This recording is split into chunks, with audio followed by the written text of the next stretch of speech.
to Paul. Says, hello Mehran. Hello Paul. Paul says, since I was last time here, I got the motivation to take care of my body. Good for you. Paul says, thank you. Your talks help me. I'm delighted to hear that. Which, you know where I'm going to go from here. I'm going from here. I'm going now. Share the videos that you like in your social media. Promote the site mind-6truth.com. Check out the site. Pick up the book of Me, My Psyche, and I for your reference in your library. It's very cheap, so it's not a monetary objective here.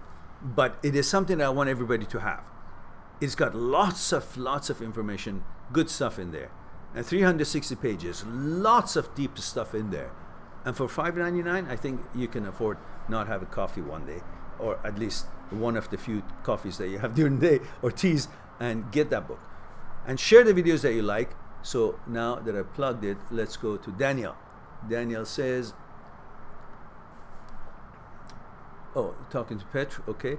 Colin Hansen says, what do you do when you mess up the relationship and it's all your fault? Recognize it, own it, and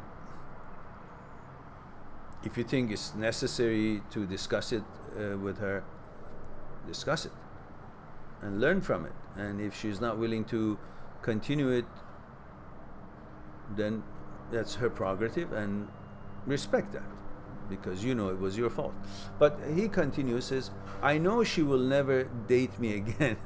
So other than just move on, what technique can I use? Nothing. Write an essay on that relationship, on what you think it was your fault. Just write it for you. It doesn't have to be sending it to her. You don't have to email it to her. You don't have to mail it to her. Just write it. Write what you just think you recognize that it was your fault.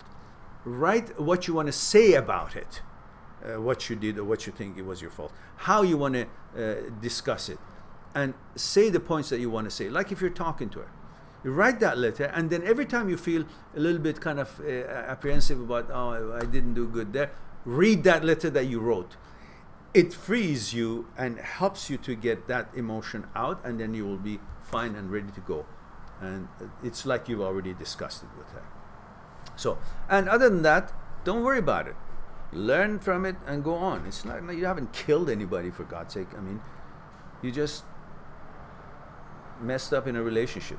As long as you don't physically or emotionally abuse a woman, you know, be unkind to her, you know, bring hardship to her, then the rest of it is just, a relationship doesn't work. Okay, you not match. Okay, or you weren't mature enough, or you were more mature than she was, or you were a different stage of life. These are all fine. These are what relationship is.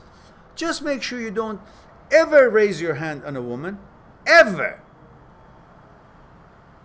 If there's a danger, you just simply run away. If she's coming at you with a knife or something, then you can defend yourself, of course. But then you go and, you know, call the authorities, call the police. I mean, if it comes to that bad. But never, ever, ever, ever, did I say ever?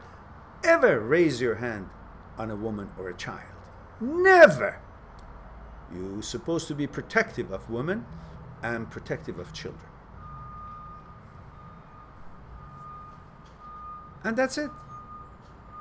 The rest of it, you learn from it. You know? Don't create fear. Don't become mentally abusive to women or children. Don't yell at them, scream at them. You want to be angry civilized. Bring your anger in your words of discussion. Bring it into points. Deliver a point. Because anger doesn't do anything with the children or with anyone that you're in a relationship with. All it does, it makes them feel, realize, or see, right or wrong, that they've done something wrong, in your opinion. When you yell at the child or yell at your partner, that's all you're doing.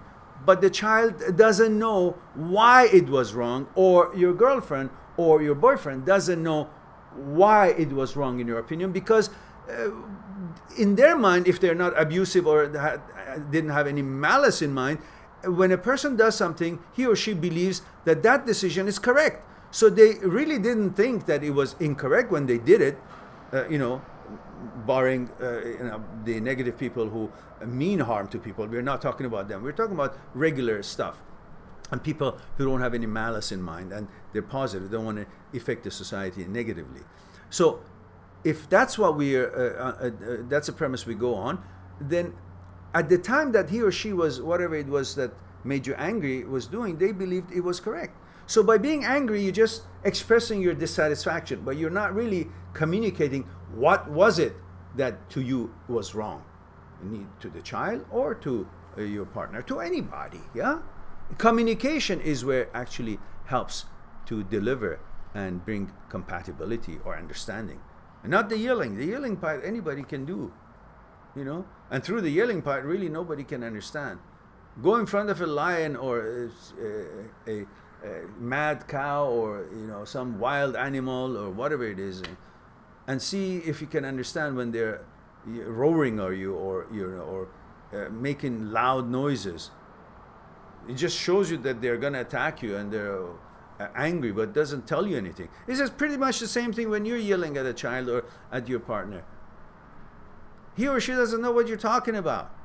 It's just anger. The emotion doesn't let them even focus on what it is that you're trying to communicate. So change your anger to delivering of the words to express why it is that it was dissatisfactory to you, to your children, or to your loved ones, with kindness, with proper tone of voice, and communicate. Express the feeling with proper words, not with violence. So as long as you haven't done any of these sort of bad things, inhumane things, uncivilized things, so it didn't work out, so you messed up. So what? You didn't kill anybody. Go on with your life. You don't have to now prove to her that I actually am better than that and I'm sorry. Why? Why do you want her recognition now? Well, if she was hanging around, then you would have been more than happy to explain and apologize or discuss it or explore it. But now that she's broken up and she doesn't want to date you anymore, so forget it.